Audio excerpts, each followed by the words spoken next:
ছাত্রছাত্রীরা কেমন আছো তোমরা? আজকে অনেক দিন পরে তোমাদের একটা নতুন ভিডিও নিয়ে আসছি। আশা করি তোমরা সকলেই খুব ভালো আছো। আমার যারা আগামী ভিডিওগুলো যারা দেখোনি তাদেরকে ওগুলো দেখার অনুরোধ রইল। পাশাপাশি আমি আজকে একটা নতুন বিষয় তোমাদের সামনে নিয়ে হাজির হয়েছি। সেটা হচ্ছে প্রিপোজিশন। এই প্রিপোজিশন ইংরেজি ভাষার মধ্যে বা বাংলা ভাষা বা যে কোনো ভাষার ভিতরে একটা গুরুত্বপূর্ণ ভূমিকা পালন করে, যেটা মানে এটা এরকম বলা যায়, যদিও এটা আকারে খুব ছোট, এর সংখ্যাও খুব ছোট, কিন্তু এর ব্যবহারটা অনেক গুরুত্বপূর্ণ। কোনো কথা তথ্যবহুল হয় না, কোনো কিছু ঠিক করে বোঝা যায় না যদি আমি প্রিপোজিশনটা ভালো করে না বুঝি। তো আজকে দেখো, আমি তোমাদের সামনে এখানে একটা বিষয় লিখে রেখেছি, যেটা হচ্ছে প্রিপোজিশন। তো এই প্রিপোজিশনটা মূলতটা আসলে কি? প্রিপোজিশনটা হচ্ছে মূলত এমন একটা ওয়ার্ড যেটা সংখ্যায় বেশি না, যেটা কোনো কিছুর আকার দেয়, রূপ দেয়, বা সেটা সম্পর্কে তথ্য দিয়ে দেয়।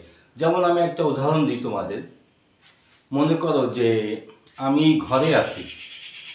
তো আমি যদি ঘরে আছি এই কথাটা আমি যদি একাটা বাদ দিয়ে দিই, আমি ঘর আছি।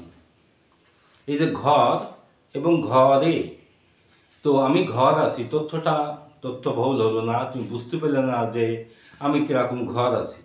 কিংবা লোকটি রাস্তায় দাঁড়িয়েছিল, তো রাস্তায় যারা দাঁড়িয়েছিল আমি যদি অন্তঃস্থটা বাদ দিয়ে দিই, তাহলে প্রিপোজিশনটা বাদ পড়ে গেল। লোকটি রাস্তা দাঁড়িয়েছিল, তো লোকটি এই যে রাস্তা দাঁড়িয়েছিল আর রাস্তায় দাঁড়িয়েছিল, তুমি কথাটা বুঝতেই পারছো যে ছোট্ট একটা শব্দ মিস হয়ে যাওয়াতে টোটাল বাক্যটাই আর বোঝা যাচ্ছে না ঠিক করে। এটাকেই বলে প্রিপোজিশন।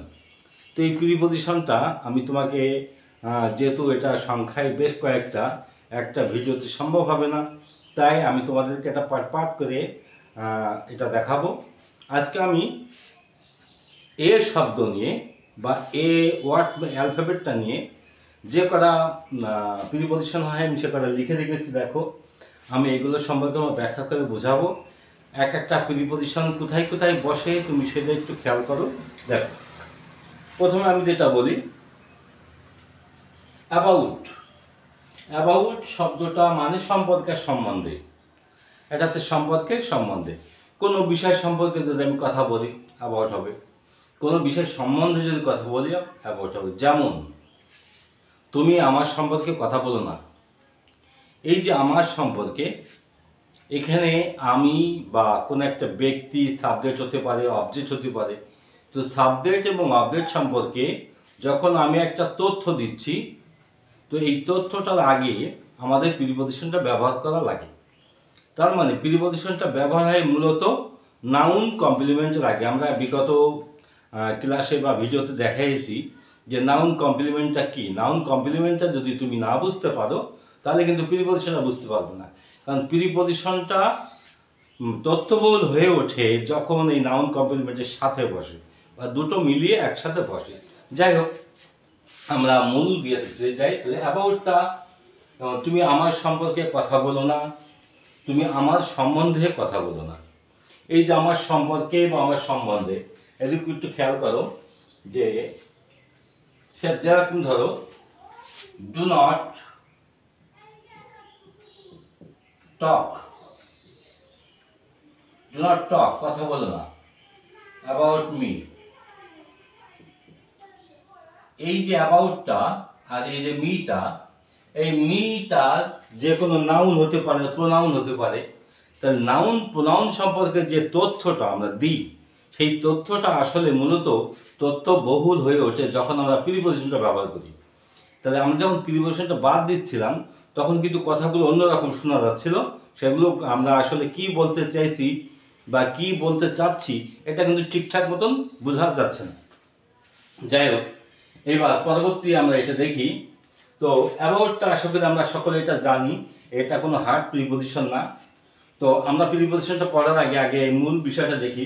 এখানে আমি প্রিপজিশনটা লিখে রেখেছি। প্রিপজিশনটা এখানে লেখা আছে 47 বা 48, মোট সংখ্যায় 47 বা 48টা আছে।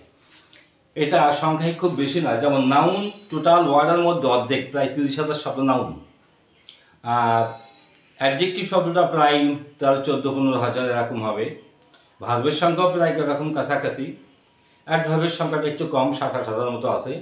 আর বাকি যে ওয়ার্ডগুলো, তার মানে নাউন, ভার্ব, অ্যাডজেক্টিভ, অ্যাডভার্ব, এই শব্দগুলোই প্রায় সব মিলিয়ে 59,000 মতো চলে যাবে। আর বাকি 1,000 শব্দ এই সব মিলিয়ে হবে কিনা সন্দেহ আছে।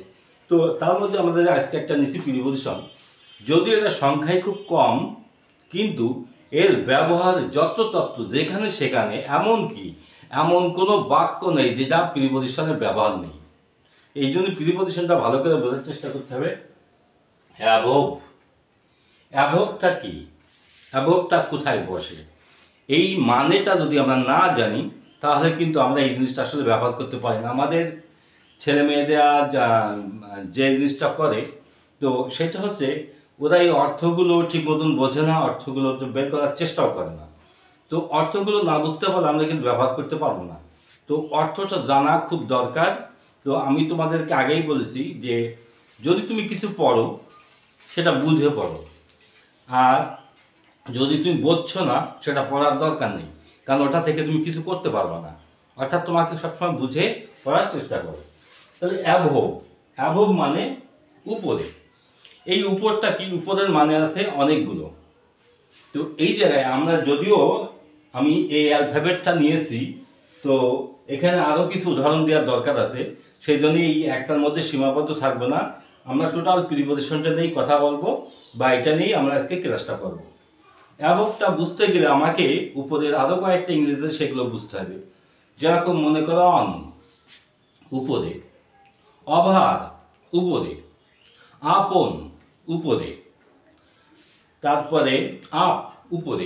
এই যে সবগুলোর মানেই উপরে, তাহলে 5টা প্রিপজিশন আছে যার মানে উপরে। তাহলে অ্যাবভটা বসে কোথায়? অ্যাবভটা হচ্ছে এরকম, আমি একটা উদাহরণ দিই। যেমন মনে করো যে তোমাদের একটা বাড়ি আছে, বাড়িটা নদীর পাড়ে একদম। তো নদীটা নিচেই, আর বাড়িটা তোমার নদীর একটু উপরে। কারণ কখনো নদী কিন্তু বাড়ির নিচেই যাবে না, বাড়িটা নদীর উপরে থাকবে। এই যে নদী থেকে একটু উপর, খেয়াল করো, আমি হাত দিয়ে দেখাচ্ছি, একটু উপর, এই একটু উপরটাই হচ্ছে অ্যাবভ।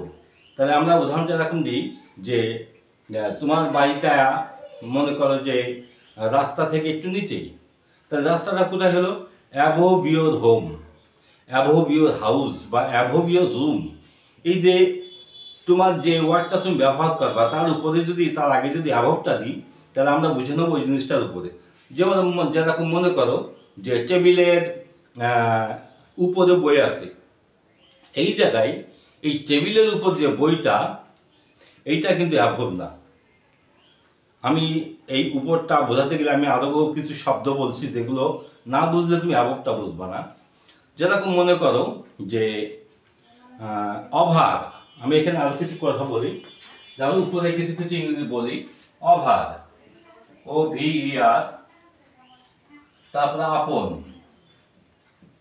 উপরে; আপ মানে উপরে; অন মানে উপরে; অ্যাবভ মানে উপরে। আমি সবগুলোর ব্যাখ্যা দিই, তাহলে তোমাকে বুঝতে সুবিধা হবে। অভারটা হচ্ছে, মনে করো নদীর উপরে একটা ব্রিজ ছিল, তাহলে ব্রিজটা কিন্তু নদীর একটু উপরে ছিল, অর্থাৎ নদীর উপরে ঝুলছিল, কোনো কিছু ফ্লাইং পজিশনে আছে বা উড়ন্ত অবস্থা, মাথার উপর দিয়ে একটা পাখি উড়ে গেল, কিংবা প্লেন উড়ে গেল, কিংবা একটা পাতা উড়ে গেল বাতাসে, এই সবগুলো কিন্তু অভার হয়ে গেল, অভার। কিন্তু অ্যাবভটা এরকম না। অ্যাবভটা হচ্ছে অত উপরে থাকবে না, একটু উপরে। আশা করি আমি বুঝাইতে পারছি। পরেরটা হচ্ছে আপন, এইটাও উপর পাশ। এই উপরটা কোন পাশ? আপনটা কোনটা? যেমন তোমার মুখের উপরে একটা মশা বসেছিল, বা মুখের উপর কিছু বসলো, এটা দেখো সাইড পাশ। অথবা দেয়ালের উপরে একটা পোস্টার টাঙানো ছিল, দেয়ালটা দুটো পাশ থাকে, একটা উপর পাশ আর একটা আছে সাইড পাশ। তাহলে আমরা আপনটা ব্যবহার করব মূলত ঠিক এই পজিশনে, এই পাশে যদি কিছু থাকে এটা আপন, এই পাশে যদি কিছু থাকে এটা অন। তার মানে ফ্ল্যাট কোনো পজিশন, যেমন টেবিলের উপরে বই ছিল আসলে অন হয়েছিল ওখানে।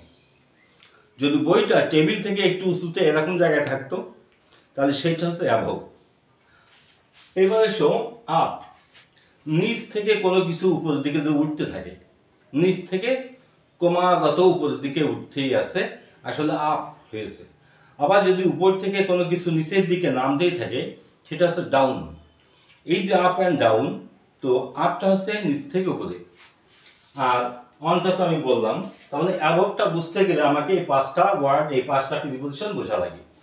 যদিও আমরা এই প্রিপোজিশনগুলো সামনের দিকে বুঝবো, কারণ সামনে আরও অনেক ক্লাস আছে এই প্রিপোজিশন নিয়ে। আমরা আজকে আপাতত এই প্রিপোজিশনটা আমরা বোঝার চেষ্টা করব। অ্যাক্রোচ। অ্যাক্রোচটা কি? আড়াআড়ি, আড়ে যায় যেটা।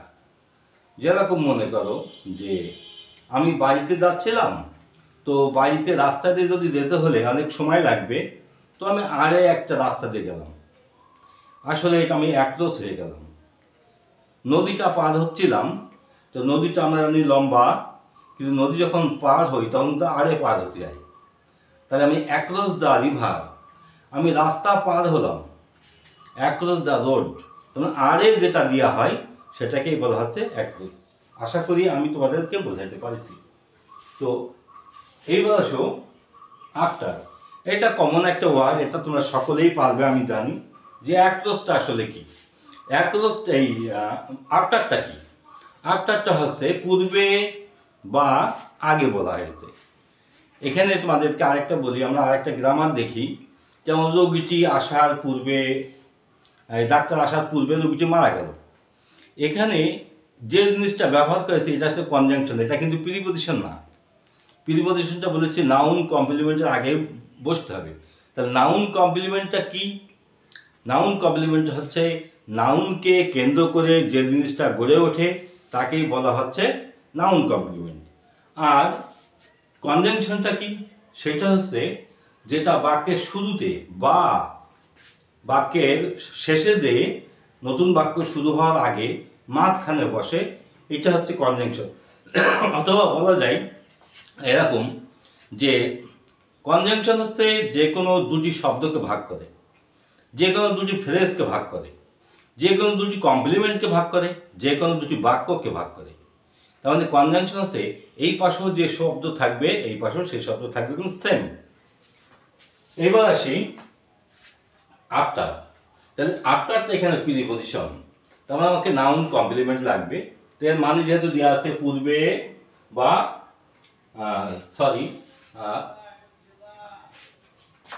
পরে, পূর্বে না, এটা কাটা যাবে, পূর্বে বিফোর হবে, এটা হচ্ছে পরে বা পরবর্তীতে এরকম। যেমন আমি টিফিনের পর বাড়ি যাব, টিফিনের পর, এখানে টিফিন শব্দটা কিন্তু নাউন। টিফিনের পর যদি বলি তাহলে পরটা এখানে কিন্তু প্রিপোজিশন ব্যবহার হচ্ছে। তাহলে আমাকে প্রিপোজিশনটা চিনতে হবে এইভাবে যে যদি কোনো নাউনকে, নাউনের সাথে যদি কিছু শব্দগুলো যোগ হয় তাহলে সেটা প্রিপোজিশনটা করে। অর্থাৎ প্রিপোজিশনটার কাজ হচ্ছে নাউন সম্পর্কে আরও কিছু তথ্য তুলে ধরা, তথ্যকে আরও মডিফাই করা, আরেকটু রূপান্তর করা। যেমন আমি তোমাকে বলছিলাম ঘরের কথা, ঘর, ঘরে, তো ঘর একটা নাউন, কিন্তু ঘরের পাশে এখন একার যোগ হচ্ছে, এটাকে বলা হচ্ছে প্রিপোজিশন। অ্যালং, মধ্য দিয়ে। অ্যালংটা কি? অ্যালংটা হচ্ছে আসলে কোনো কিছু, যেমন ধরো একটা উদাহরণ না দিলে তুমি জিনিসটা বুঝতে পারো না।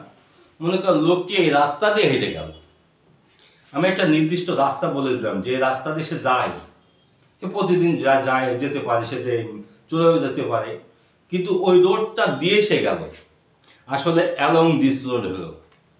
তার মানে যে জিনিসটা নির্দিষ্ট করে ব্যবহার করছে, এটা রাস্তা বলে না, এটা মনে করো তোমার কি বলতে পারি, যেহেতু এটা আমার একটা যাতায়াতের বিষয় সেজন্য এখানে অ্যালংটা লাগে। কারণ অ্যালং বলতে বোঝায় একটা দীর্ঘমেয়াদী কিন্তু একটা রাস্তা, একটা নির্দিষ্ট কোনো জায়গা না, কিন্তু বেশ কিছু লম্বা একটা জায়গা, এটা হচ্ছে অ্যালং। অ্যালং সাইড, পার্শ্বে। এই অ্যালং সাইডটা কি? তেমন সে আমার পাশেই বসেছিল।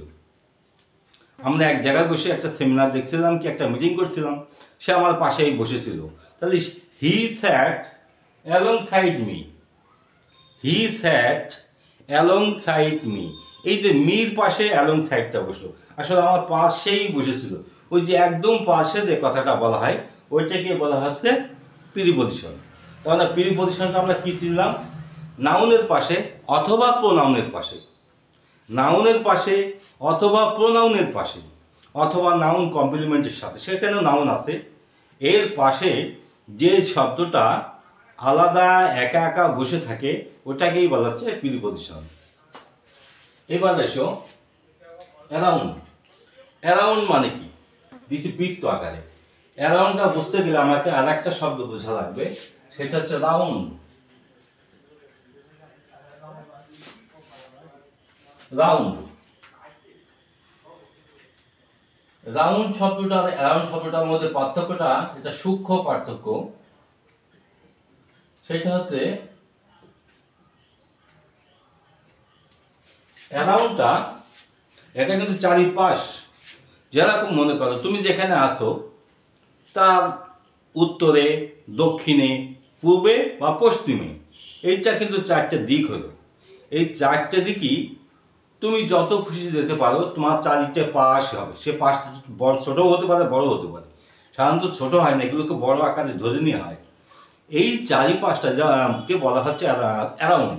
যেমন আমাদের চারিপাশে অনেক বন জঙ্গল আছে, আমাদের চারিপাশে অনেক লোকজন আছে।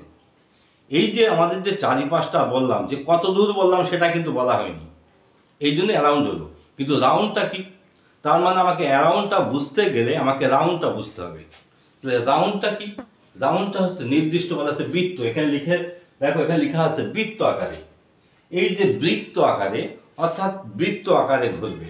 যেমন একটা উদাহরণ দিই, আমি একটা বিল্ডিং আছি, তো বিল্ডিংয়ের যে চারিপাশ দিয়ে মনে করে একটা লোক ঘুরছে, আসলে সে কিন্তু রাউন্ড দা বিল্ডিং হচ্ছে, কারণ বিল্ডিংয়ের চারিপাশ দিয়ে ঘুরছে বা বিল্ডিংকে কেন্দ্র করে ঘুরছে। কিন্তু বিল্ডিং থেকে একটু দূরে যে আরো অনেক জায়গা নিয়ে যদি সে ঘুরতো, তাহলে কিন্তু সে কিন্তু অ্যারাউন্ড হয়ে যেত। আশা করি অ্যারাউন্ডটা আমি বোঝাতে পারছি। একটা ছোট বৃত্ত, একটা বড় বৃত্ত, অ্যারাউন্ডটা বড়, রাউন্ডটা ছোট। ওকে, এবার সে এমন, এমন মানে অনেকের মধ্যে। এই অনেকের মধ্যে বুঝতে গেলে আমাকে আবার আরেকটা জিনিস বুঝতে হয়, দুইয়ের মধ্যে। যখন অ্যামাউন্টটা কি? আসলে অ্যামাউন্টটা হচ্ছে যে দুই বা ততোধিক তার মধ্যে যখন কোনো কিছু ভাগ করা হয় তখন সাধারণত অ্যামাউন্টটা হয়। দুইয়ের অধিক হতে হবে, কিন্তু যখন দুইয়ের মধ্যে হয় তখন কিন্তু আমরা বিটুইন ব্যবহার করি, কিন্তু সেই ওয়ার্ডটা এখন আসেনি, আমরা পরবর্তীতে আসবে। তাহলে অ্যামাউন্ট শব্দটা হচ্ছে যে বলা হচ্ছে যে দুইয়ের অধিক। যেমন আমাদের মধ্যে কিছু লোক আছে যারা খুব অলস। এই যে আমাদের মধ্যে আমরা কতজন ছিলাম এটা কিন্তু বলা হয়নি, তার মানে এখানে অনেকজন হতে পারে। তাহলে এই অনেকজনটাই হচ্ছে এমন, কিন্তু যদি এখন দুইজন হতো তাহলে এখানে বিটুইন। তাহলে এমন শব্দটা আসলে অনেকজনকে বোঝায়। এমন বুঝতে গেলে আরেকটা যদি বুঝতে হয় অ্যামংগেস্ট, এই যদি শব্দটাও দেখা যায় অ্যামংগেস্ট, AMNGST, এই অ্যামংগেস্ট আর অ্যামং এটা কিন্তু বোথ সেম ওয়ার্ড, একই জিনিস, একই মানে, একই বিষয়। এটাও যেখানে বসবে এটাও সেখানে বসবে।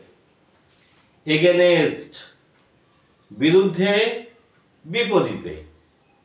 যেমন সে আমার বিরুদ্ধে যুদ্ধ করলো, সে আমার বিরুদ্ধে দাঁড়িয়েছিল, তুমি আমার বিরুদ্ধে কথা বলো না, তুমি আমার বিপরীতে দাঁড়িও না। এই যে বাংলায় এই কথাগুলো তুমি প্র্যাকটিস করতে হবে। আসলে তোমাকে আগেই বলেছি, তুমি বাংলা ছাড়া ইংরেজি বুঝতে পারবে না, মাতৃভাষা ছাড়া তুমি ইংরেজি বুঝতে পারবে না। এই জন্য আমি এই কন্টেন্টগুলো, আমি যদিও পড়াচ্ছি ইংরেজি, দেখো পুরো কন্টেন্টটা আমি বাংলায় নিয়ে আসছি, কারণ আমাকে বুঝতে হয় বাংলায়। আমি সবাই বুঝি কিন্তু বাংলা, আমরা বাঙালি মানেই বাংলাই বুঝি, সে আমি যে বিষয়ে পড়ি না কেন। তো এই যে এগেনেস্ট, এগেনেস্ট শব্দটা তাহলে কি হলো? সেটা হচ্ছে বিরুদ্ধে বা বিপরীতে। আমরা এই যে বাংলায় যে কথাগুলো লিখে রেখেছি, এই বাংলায় এই কথাগুলো তোমাকে প্র্যাকটিস করা শিখতে হবে। তো এই জন্য তোমাকে বলছি যে আসলে এটা প্র্যাকটিক্যাল সাবজেক্ট, প্র্যাকটিস ছাড়া এটা বোঝা যায় না। এমিডিস্ট, এমিডিস্টটা হচ্ছে মাঝে, আমাদের মাঝে সে হঠাৎ আবির্ভাব হলো। এটা অনেকটা অ্যামংয়ের মধ্যে, কিন্তু অ্যামংটা এরকম না, অ্যামংটা ভাগ করার ক্ষেত্রে ব্যবহার হয়, কিন্তু অ্যামিডিস্টটা তা না, এখানে কিন্তু কোনো ভাগ বাটোয়ারা নেই। যেমন আমরা 10 জন বন্ধু বসেছিলাম, হঠাৎ একজন বন্ধুর মধ্যে উপস্থিত হলো। আসলে অ্যামিডিস্ট দ্য ফ্রেন্ডস বা অ্যামিডিস্ট দেম, এই যে এমিডিস্ট দেম, এমিডিস্ট দেম, এমিডিস্ট দেম বলতে বোঝালো ওই তাদেরকে ওই 10 জন 15 জন যে কয়জনই থাক তার মধ্যে যে ব্যক্তিটা হাজির হলো, যে ব্যক্তিটাকে ইঙ্গিত করা হচ্ছে সেটাই হচ্ছে এমিডিস্ট। আশা করি আমরা বোঝাইতে পারিছি। তাহলে এমিডিস্টটা হচ্ছে যে অনেকজনের মধ্যে যদি একজনকে শনাক্ত করা হয় সেটা হচ্ছে এমিডিস্ট, আর অনেকের মধ্যে যখন কোনো কিছু ভাগ করা হয় সেটা হচ্ছে অ্যামং। এ হচ্ছে অ্যামং আর এবং এমিডিস্টের মধ্যে পার্থক্য। এবার হচ্ছে অ্যাট, অ্যাট মানে দিকে, কিন্তু দিকটা কোন দিক? নির্দিষ্ট দিক। আমি এই প্রিপজিশনটা যদিও অনেক জায়গায় লেখা আছে, সবকিছু লেখা আছে, আমি কিন্তু ভেঙে ভেঙে তোমাদেরকে বাংলায় বোঝাচ্ছি যে এই প্রিপজিশন কোথায় ব্যবহার হয়। এক মানে দিক, এবং সেটা নির্দিষ্ট হতে হবে। যেমন মনে করো একটা উদাহরণ দেওয়া যাক, যে যেমন তীর বা বন্দুকের গুলি যেদিকে যায় ও কিন্তু কোনো রকম তার দিক পরিবর্তন করবে না, ঠিক যেদিকে যাবে ওই দিকেই যাবে। তার মানে অ্যাড হয়ে গেছে, অর্থাৎ নির্দিষ্ট লক্ষ্য হয়ে গেছে। তাহলে নির্দিষ্ট লক্ষ্যটাকেই বলা হচ্ছে অ্যাড। তাহলে এই যে সেটা তুমি যে কোনো, তুমি আমার দিকে তাকিও না, কিংবা আমি তাকে স্কুলের দিকে যেতে দেখলাম, কিংবা তার দিকে অনেক লোক চেয়েছিল, এই যে সবাই কিন্তু দেখো একটা দিক হয়ে আসছে। তাহলে নির্দিষ্ট কোনো দিক হলেই এটা অ্যাড বসে। এই প্র্যাকটিসগুলো তুমি যখন ইংরেজি পড়বা তখন ইংরেজিটা যেন বাংলায় করার চেষ্টা করবা বা বাংলায় অর্থটা করার চেষ্টা করবা, তাহলে তোমার ইংরেজিটাকে আর ইংরেজি বলে মনে হবে না, তখন তুমি সব কিছু ধরতে পারবে। অ্যাওয়ে, এটা কেউ কেউ প্রিপজিশন বলে, কেউ কেউ অ্যাডভার্ব বলে। যাক, এটা নিয়ে অনেক বিতর্ক আছে, সেটার দিকে আমরা যাচ্ছি না। অ্যাওয়েটা কি? অ্যাওয়েটা মানে হচ্ছে দূরে। এটা হচ্ছে অনেক সময় ভার্বের সাথে লেগে থাকে। যেমন সে চলে গেল, তা সে চলে গেল, সে চলে গেল মানে এখানে কিন্তু দাঁড়িয়ে নেই, এখান থেকে বেশ স্থানান্তর হয়ে গেল, এক জায়গা থেকে আরেক জায়গায় চলে গেল। এই যে এক জায়গায় থেকে আরেক জায়গায় স্থানান্তর হয়ে যাওয়া, হারিয়ে যাওয়া বা চলে যাওয়া, এই যে চলে যাওয়া এইটাই হচ্ছে অ্যাওয়ে। এইটা সাধারণত মনে করো সে চলে যাওয়াটা না, সে নিয়ে গেল, টেক অ্যাওয়ে। টেক অ্যাওয়ে বা গো অ্যাওয়ে, সে যেটাই হোক, টেক অ্যাওয়ে মানে নিয়ে চলে যাওয়া, গো অ্যাওয়ে মানে এমনি চলে যাওয়া। তাহলে এই যে আমরা যে শব্দগুলোকে তোমাদের সামনে বললাম বাংলায়, এই বাংলায় এই প্রিপজিশনগুলো তুমি বাড়িতে বসে প্র্যাকটিস করবা। আমার ভিডিওটা কেমন লাগছে সেটা তোমরা জানাবা। আশা করি আমি তোমাদেরকে কিছু বোঝাইতে পারছি। তবে হ্যাঁ, একটা কথা বলি, এটা হচ্ছে এডুকেশন। আমি তোমাদের সামনে এডুকেশনটা দিচ্ছি, তো এডুকেশনটা আসলে ভাস্ট একটা পার্ট, বিরাট বড় লম্বা একটা পার্ট। শুধু তাই না, আমাদের এই মানব জন্মে আমি যত কিছু পেয়েছি দেখেছি, তার মধ্যে আমার কাছে মনে হয়েছে এই এডুকেশনটা ছাড়া আমাদের জীবনের কোনো গতি নেই। এটা ব্যাখ্যা দিতে গেলে আবার অন্য পর্যায়ে চলে যাবে, তখন অন্য অনেক কিছু বুঝতে পারবে না। তবে আমি তোমাদেরকে একটা কথা বলবো, এডুকেশন মানে জ্ঞান বা তথ্য। এই তথ্যের মূল ভাণ্ডার ইংরেজি এবং আইসিটি বা তথ্য প্রযুক্তি। তো তথ্য প্রযুক্তির মধ্যে যাচ্ছে না, আমি ইংরেজিটার মধ্যে থাকি, যেহেতু আমরা ইংরেজিতে বসছি। এই ইংরেজি যদি তুমি না বোঝো তাহলে তুমি জগতের অনেক কিছুই মিস করবা, অনেক কিছুই ধরতে পারবা না, এবং এডুকেশন তো কমপ্লিট হবেই না যদি তুমি ইংরেজিটা না বোঝো। তাই চলে যাওয়ার আগে তোমার কাছে একটা শেষ অনুরোধ, যদি এখনও আমার চ্যানেলটা তুমি সাবস্ক্রাইব না করে থাকো, এখনই চ্যানেলটা সাবস্ক্রাইব করো এবং আমার সাথেই থাকো, যাতে করে তুমি একটা তোমার এডুকেশনের এই জার্নি জগতে আমি তোমাকে হেল্প করতে পারি এবং শেষ পর্যন্ত তোমাকে যেন সফলতার মুখ দেখাই দিতে পারি। যাই হোক, আজকে ভিডিওটা এই পর্যন্তই। আবার সামনের ভিডিওতে দেখা হচ্ছে এই প্রিপজিশনের বাকি অংশগুলো নিয়ে। ওকে, আজকে এই পর্যন্ত। ধন্যবাদ সবাইকে।